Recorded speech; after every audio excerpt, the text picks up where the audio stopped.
যেভাবে আপনিও হয়ে উঠতে পারেন একজন ভালো গৃহশিক্ষক। বাসায় গিয়ে ছাত্রছাত্রীদের পড়ানো নিঃসন্দেহে একটি বড় দায়িত্ব। এই কাজের মাধ্যমে অনেক গুরুত্বপূর্ণ অভিজ্ঞতা অর্জন করা যায়, যা অন্য কোনো পার্ট টাইম কাজ থেকে করা যায় না। বিষয়ভিত্তিক জ্ঞান দেওয়াটা একজন শিক্ষকের দায়িত্বের মধ্যে পড়লেও বিষয় বহির্ভূত অনেক গুরুত্বপূর্ণ কৌশল, পদ্ধতি, ধারণা রয়েছে যা ছাত্রছাত্রীদের শেখানোর মাধ্যমে তাদের জ্ঞানের পরিধির বিস্তার ঘটানো যায়। অনেক ক্ষেত্রে দেখা যায় বিষয়ভিত্তিক শিক্ষা দিলেই ভালো শিক্ষক হওয়া যায় না। ভালো শিক্ষক হতে হলে শিক্ষার্থীদের সুপ্ত প্রতিভাকে জাগ্রত করার জন্য প্রতিটি শিক্ষার্থীকে আলাদাভাবে মূল্যায়ন করতে হবে। স্বতন্ত্রভাবে শিক্ষার্থীদের মূল্যায়নের মাধ্যমে তাদের ভেতর চেতনা শক্তির উদ্ভব ঘটার সাথে সাথে চিন্তা শক্তিরও বিকাশ ঘটতে পারে। আসুন জেনে নিই ভালো গৃহশিক্ষক হতে হলে যে কাজগুলো করা প্রয়োজন তা সম্পর্কে। শিক্ষার্থীদের চাহিদা বা প্রয়োজনীয়তা সম্পর্কে সুস্পষ্ট ধারণা রাখা। তারা ইতিমধ্যে যা জানে তা মনোযোগ দিয়ে শুনুন। যখন আপনি প্রথম তাদের সাথে দেখা করতে যাবেন অথবা প্রথম পড়াতে যাবেন, তখন নিজে কিছু না বলে তারা ইতিমধ্যে যা জানে তা সম্পর্কে শুনুন।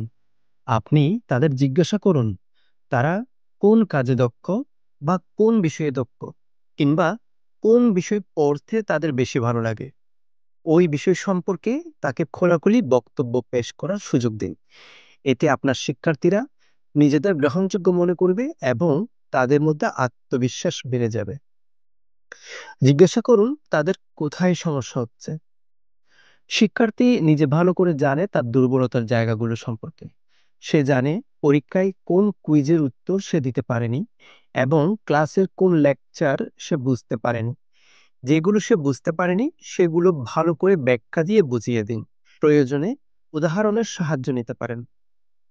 লক্ষ্য নির্ধারণে একসঙ্গে কাজ করুন। নির্দিষ্ট সময়কে কেন্দ্র করে কিছু মুখ্য ও গৌণ উদ্দেশ্য নির্ধারণ করুন। উদাহরণস্বরূপ, একজন শিক্ষার্থী অঙ্কে দুর্বল হলে 1 মাসে হয়তো তার দুর্বলতা কাটিয়ে উঠতে পারবে না। তাহলে 3 মাসের কর্মসূচি গ্রহণ করুন।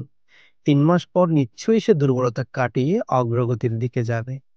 গৌণ উদ্দেশ্যগুলো সংক্ষিপ্ত সময়ের জন্য এবং মুখ্য উদ্দেশ্যগুলো অপেক্ষাকৃত অধিক সময়ের জন্য গ্রহণ করতে হবে। মুখ্য ও গৌণ উদ্দেশ্যগুলো শিক্ষার্থী চাইলে একটি কাগজে লিপিবদ্ধ করে রাখতে পারে। শিক্ষার্থীদের উন্নতিকে চিহ্নিত করুন। শিক্ষার্থী ক্লাসে এবং কুইজে কেমন করছে, আগের চেয়ে ফলাফলের উন্নয়ন হয়েছে কিনা তার একটি তালিকা তৈরি করুন।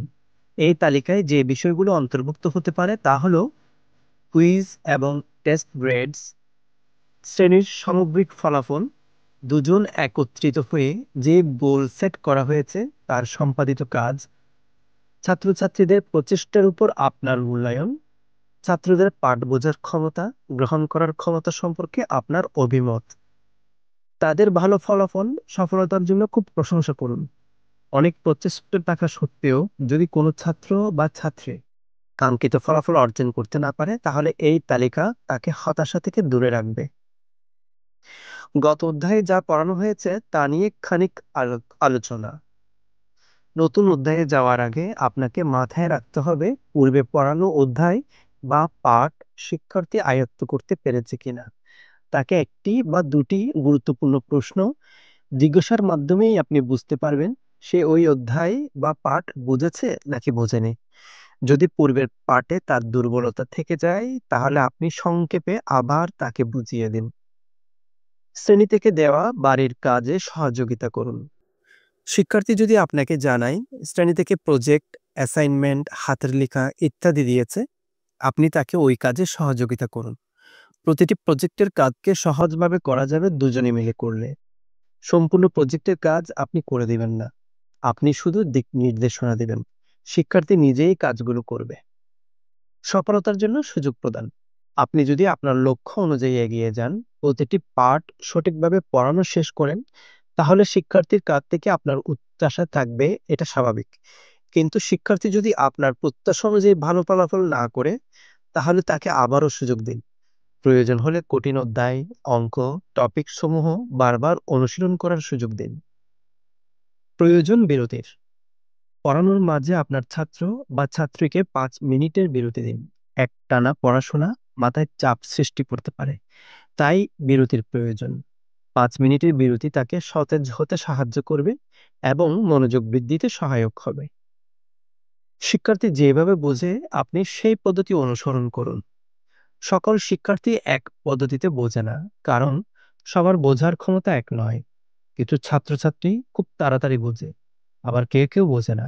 যারা বোঝে না তাদের জন্য ভিন্ন পদ্ধতি অনুসরণ করুন। কোন শিক্ষার্থী যদি চিত্র আঁকার মাধ্যমে বোঝে, তাহলে তাই করুন। ভিডিও চিত্রের মাধ্যমে বুঝলে তার মাধ্যমেই বোঝান। সুসম্পর্ক স্থাপন, শিক্ষার্থীর সাথে ব্যক্তিগত সম্পর্ক গড়ে তুলুন। আপনার কাজ শিক্ষার্থীকে শিক্ষাদান করা। শিক্ষাদান করার পাশাপাশি আপনি তার সাথে সুন্দর সম্পর্ক গড়ে তুলতে পারেন। আপনাদের মাঝে সুন্দর সম্পর্ক থাকলে আপনি তাকে ভালো ফলাফলের জন্য অনুপ্রেরণা দিতে পারবেন। মাঝে মাঝে নিজের ব্যর্থতা এবং তা কাটিয়ে ওঠার বর্ণনা দিন, যেন তা থেকে শিক্ষার্থী শিক্ষার্থী কিছু শিখতে পারে। শুধু শিক্ষক নয়, তার পাশে পথ প্রদর্শক হয়ে থাকুন। বিদ্যালয়ের শিক্ষক এবং গৃহ শিক্ষকের মধ্যে অনেক পার্থক্য রয়েছে। বিদ্যালয়ের শিক্ষকের অনেক ছাত্রছাত্রীকে সামলাতে হয়। গৃহ শিক্ষক শুধু একজনের দায়িত্ব নেন। গৃহ শিক্ষক ছাত্রছাত্রীর পথ প্রদর্শক হিসেবে অগ্রণী ভূমিকা রাখতে পারেন। অভিভাবকদের সাথে আলোচনা, অভিভাবকদের সহযোগিতা ছাড়া আপনি কিছুই করতে পারবেন না। শিক্ষার্থী কেমন পড়াশোনা করছে, পাঠে মনোযোগী কিনা ইত্যাদি সম্পর্কে অভিভাবকদের সাথে আলোচনা করুন। অভিভাবক দ্রুত সমাধান দিতে পারবেন।